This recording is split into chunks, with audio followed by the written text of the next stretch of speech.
I had been counting down the days to my vacation for months. A rare week off where I could breathe without alarms, ignore the constant notifications, and exist without obligation. As a rehabilitation therapist, my life was a series of back-to-back sessions, helping people regain movement after injuries I couldn't even imagine facing myself. I loved my job, loved the satisfaction of seeing someone walk again after months of pain and struggle. But outside my clients, my world was silent. Nobody seemed to notice the hours I poured into other people's lives. Nobody acknowledged the patience, the late nights, the emotional labor, or the physical exhaustion that came with my work. I was supposed to return home a day later than I did. Plans shifted, and I drove into my street early, exhausted in every way possible. I was bone-tired, my back stiff from chairs that had felt like stone during the last 3 days of workshops, and my neck still ached from demonstrating posture corrections on strangers. I wanted nothing more than my quiet, empty home, a sanctuary where no one demanded anything from me for at least a few hours. Instead, I stopped dead in my tracks. My driveway was jammed with cars, SUVs and minivans lined up chaotically on the street. At first, I assumed it was a neighbor's celebration, maybe a birthday or a barbecue. But then I saw movement in my living room through the window. Laughter, voices, dishes clinking, the unmistakable sound of people eating and talking inside my home. My heart sank. For a moment, panic swept over me. Had someone broken in? Had my house been targeted by squatters or some cruel mix-up? I gripped my keys tightly, not as a weapon, just something solid to anchor me to reality. I walked cautiously toward the front, every step a mix of disbelief and rising dread. And then I saw it. A huge banner stretched across my porch, adorned with curly letters and floral decorations. Family is everything. My parents were standing there, smiling, lemonade in hand, potato salad balanced carefully. My brother, Gray, the golden child, was front and center, grinning with a sense of ownership over the entire scene. I wasn't anywhere. Not on the guest list. Not in the photos, not in the conversation. Not in anyone's awareness. I stood behind the hedge, numb, my stomach twisting into a tight knot. It was the culmination of years of subtle neglect, favoritism, and quiet disappointment. Growing up, I had always been the different child. I loved reading, art, science, anatomy. I wanted to help people, to heal, to teach, rather than compete for trophies or accolades.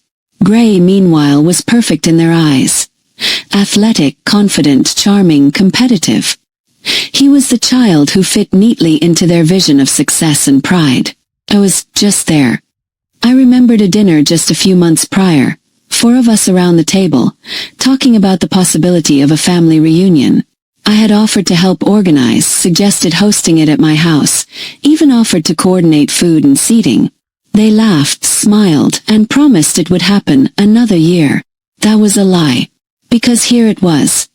My home transformed into a bustling party, a massive reunion, and I wasn't invited. I was invisible in the very space I owned. I didn't cry. I didn't yell. I didn't make a scene. I turned away, got into my car, and drove aimlessly. I parked at a cheap motel down the street, exhausted, heart heavy, and unsure if I would ever feel safe again in my own home. I barely slept that night. Lying fully clothed on the bed, the buzzing fluorescent light above reflecting the chaos of my thoughts.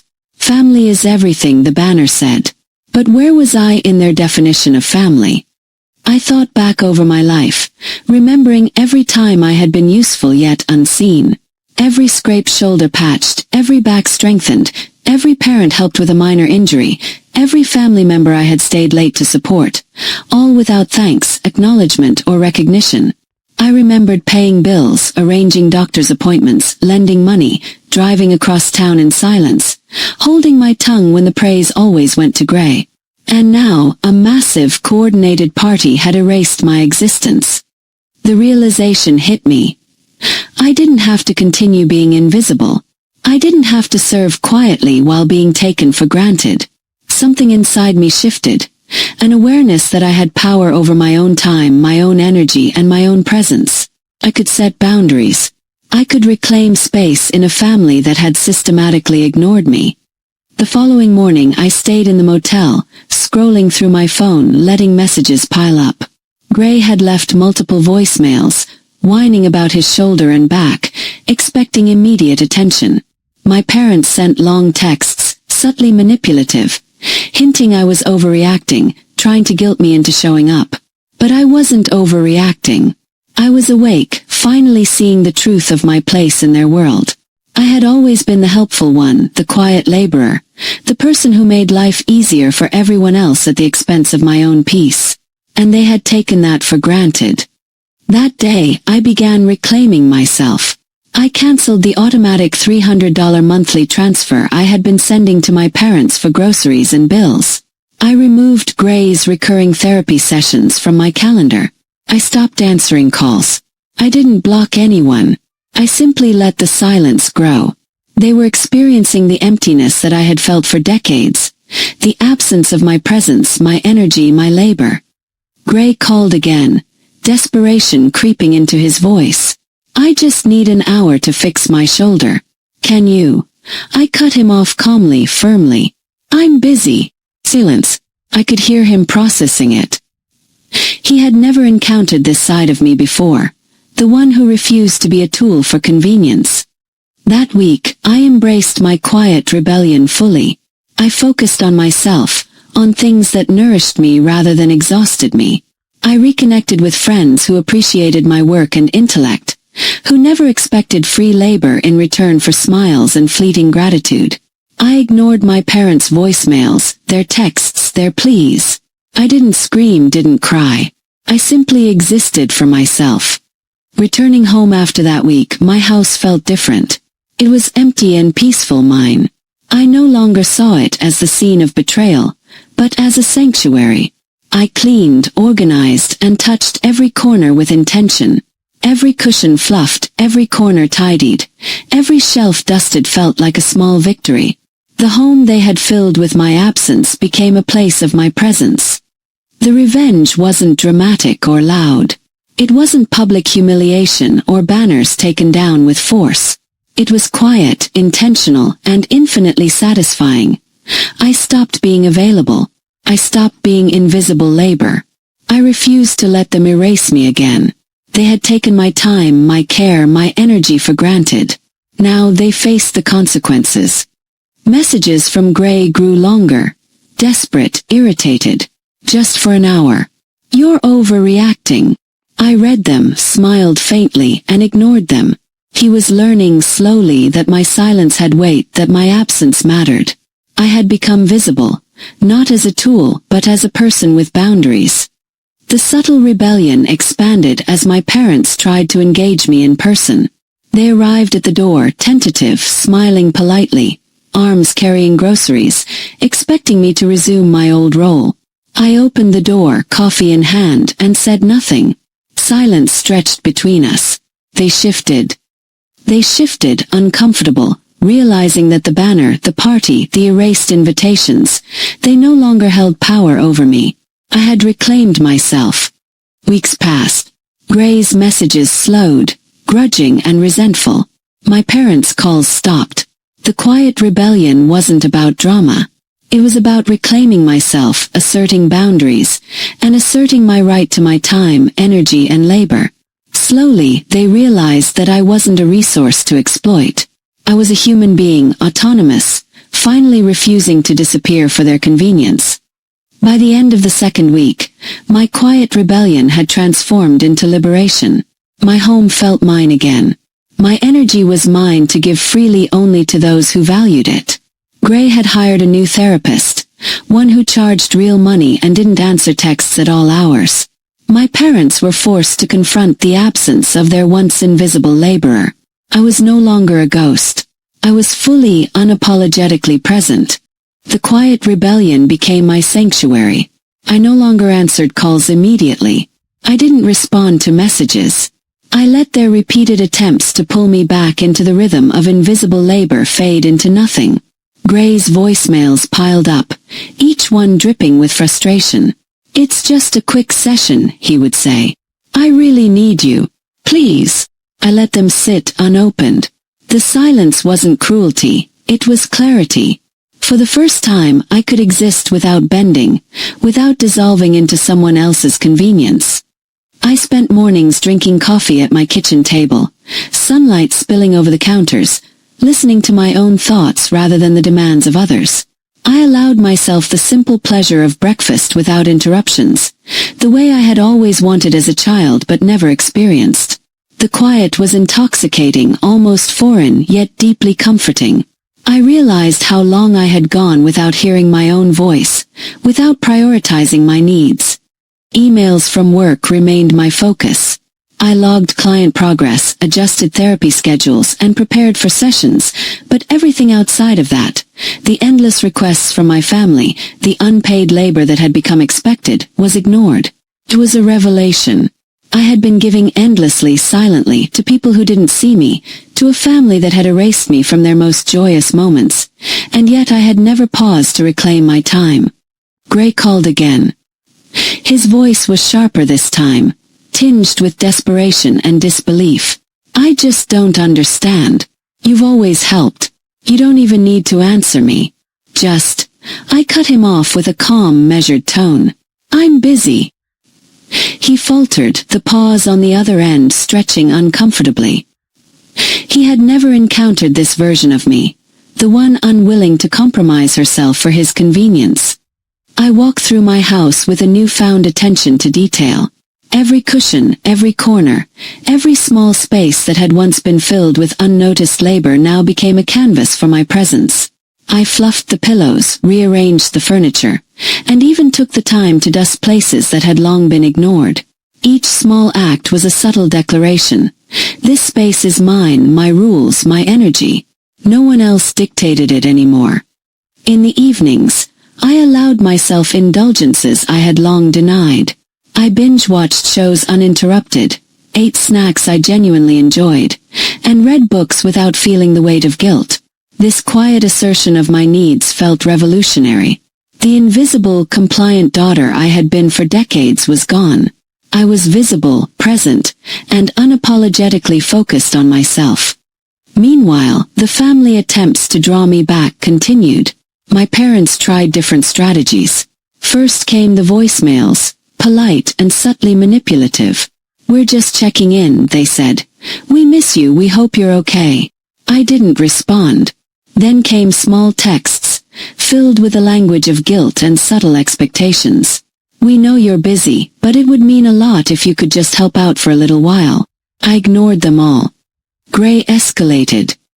He started sending longer texts, outlining his pain, his struggles, his inability to manage without me. I can't lift the kids properly. My shoulder is killing me. Can't you just help? I read each one, smiled faintly, and ignored it. I wasn't punishing them for the sake of revenge. I was simply existing for the first time on my own terms. They had taken my silence for granted, my labor for free, and now they were feeling the consequences. Days turned into a week, and the house remained quiet. I started noticing small changes in my own mind and body. The tension in my shoulders eased, my sleep improved, my back stopped aching constantly. I had spent so many years giving to others, fixing problems that weren't mine, that I had forgotten what it felt like to prioritize myself. Now, the quiet rebellion was restorative, almost healing. One afternoon, Gray called again. Please, he said, his voice almost pleading. I really need you. I interrupted him gently but firmly. I'm busy. Silence followed. I could hear him recalibrating, trying to understand why I would suddenly say no, why the daughter who had always complied, who had always given, who had never refused, was now refusing. It was subtle but powerful. He was learning boundaries the hard way. My parents tried in person next. They appeared at the door one evening, arms full of groceries, smiling politely, as if the previous weeks of silence hadn't happened. I opened the door, coffee in hand, and didn't speak. Their smiles faltered. They tried small talk, tentative and awkward. I stayed silent, letting the quiet stretch between us. Every pause, every unspoken word was a subtle lesson. I was no longer a resource to be summoned at convenience. I was a person with agency. The shift wasn't immediate. The first few days of ignoring calls and messages felt almost cruel, but it was necessary. They had spent decades taking me for granted. I had spent decades being invisible.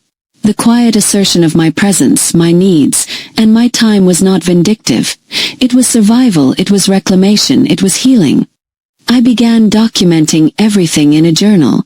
I wrote down instances where I had been used, undervalued, or overlooked. The dinners where my contributions went unacknowledged, the holidays I had organized silently, the bills I had covered, the labor I had given freely. It all formed a record of my quiet endurance and the erasure I had endured. It was a revelation to see it all in black and white, to understand the patterns of neglect and favoritism that had shaped my life. As the days passed, I found myself laughing quietly at memories I had once carried with frustration. The subtle irony of my life, the invisible daughter, the golden brother, the silent labor, the unnoticed care, became almost comical in its consistency. I had been playing a role I hadn't agreed to, one I had performed flawlessly for decades, and now I was free from it. Gray attempted contact multiple times a day, messages piling up, each one more desperate than the last. Just 1 hour, please. I'm in pain. You're overreacting. I ignored every single one. He didn't understand that my refusal was not about him personally, but about reclaiming myself. He had never learned what it meant for someone to have boundaries. I was teaching him, gently but firmly, that I wasn't an inexhaustible source of labor and care. The parents escalated differently. They came by, bearing small gifts, attempts at conversation, and subtle guilt. We just wanted to check on you, my mother said, holding a canvas tote like it was a peace offering. I looked at them, calmly sipped my coffee, and said nothing. Their smiles faltered. The banners, the parties, the erasure. All of it was irrelevant now. I had claimed my space, my time, and my presence. The house, once a stage for neglect, now felt like a sanctuary.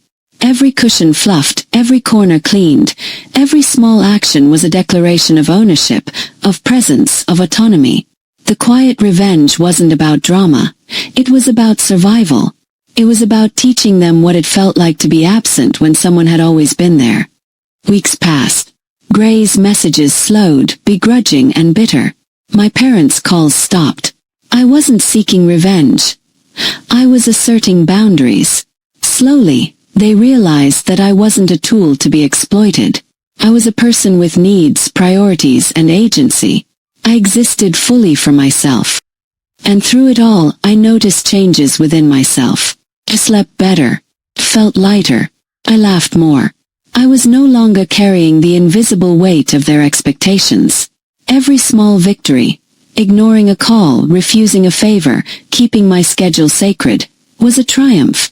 The quiet rebellion had become freedom, a reclamation of my life, my energy, and my peace.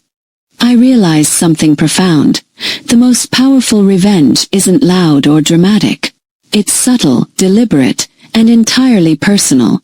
It's in the quiet assertion of boundaries, the refusal to be invisible, the choice to prioritize yourself. I wasn't punishing them with anger. I was living fully for the first time. By the third week, the silence had transformed into clarity. My parents' calls had stopped almost entirely, and Gray's messages were infrequent, tinged with frustration and begrudging understanding. The quiet rebellion had taught them a lesson they couldn't ignore. I wasn't a resource to be summoned at will. I was a person with time, energy, and boundaries of my own. The house felt different now. Every corner, every cushion, every shelf carried intention, purpose, and the presence of someone finally seen. I moved through it with a newfound ease, sipping coffee in the morning sunlight, reading without interruption, and planning my days according to my own priorities. It was a life I had never allowed myself before, one not dictated by others' needs or expectations. Gray eventually reached out again, this time less desperate, more reflective. I guess I didn't realize how much I relied on you, he admitted in a text. I smiled faintly, though I didn't reply immediately. There was no rush to validate him. He needed to understand the consequences of taking someone's presence for granted. His message was a small acknowledgement, a quiet apology disguised as reflection.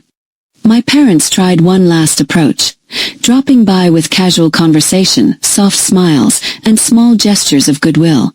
"We just wanted to see how you're doing," my mom said, holding a canvas tote like it might soften the tension. I sipped my coffee, letting silence stretch long between us. Their attempts to draw me back into the old rhythm of invisible labor were no longer effective. The lesson had been taught. Boundaries, once asserted, could not be erased. I began to reclaim even more of my life.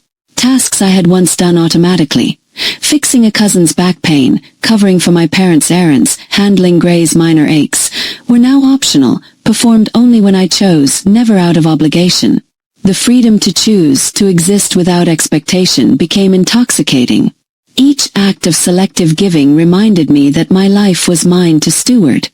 The quiet victory wasn't dramatic. There were no confrontations, no shouting matches, no banners ripped down. The revenge was in the subtle recalibration of power. I existed fully for myself, and the family who had long relied on my invisible labor had to face the absence. They experienced what it meant when I refused to be a tool, when my presence wasn't guaranteed. Weeks passed, and life stabilized in a way that felt entirely new. I slept without tension in my shoulders. I smiled without guilt. I laughed without reservation. Gray eventually found another therapist, someone he paid for, someone who didn't answer texts at all hours. My parents, too, adjusted. The absence of my automatic labor became a quiet truth they had to acknowledge, a subtle reckoning for years of unintentional erasure. In the end, the greatest lesson was mine. The invisible daughter had finally become visible. I reclaimed my energy, my space, my life. The quiet rebellion became freedom. Family was still family, but the old dynamic had shifted. I no longer existed solely to serve their convenience. I existed for myself, unapologetically, fully, and without compromise. The banners, the parties, the erased invitations, they no longer had power over me. I had discovered the most potent revenge, living fully for oneself, asserting boundaries, and refusing to vanish quietly anymore. In the quiet, in the absence of obligation, I found my voice, my presence, and finally my peace.